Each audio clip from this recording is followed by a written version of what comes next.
আসসালামু আলাইকুম। মানুষ না কতই স্বপ্ন দেখে জীবনে, আমি শুধু একটা স্বপ্ন দেখেছিলাম, একদিন টিকিট খেলবো, একদিন অনেক বড় টিকিটার হবো।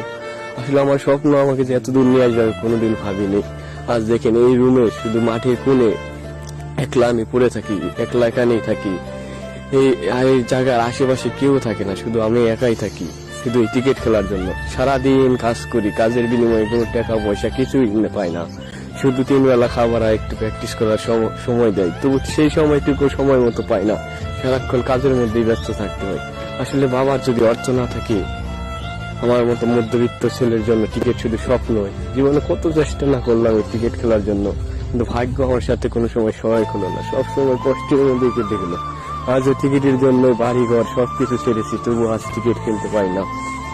মাঠে এক কোণে পড়ে থাকি রাত দিন সারাক্ষণ, তবু আজ আমার ভাগ্যের টিকিট নেই। দেখে আমার মন চাই 10-12টা পোলাপানের মতো সারাক্ষণ শুধু প্র্যাকটিস করি, কিন্তু আমার ভাগ্য এত অসহায় যে আমার প্র্যাকটিস করার মতো সৌভাগ্য আমার হয় না।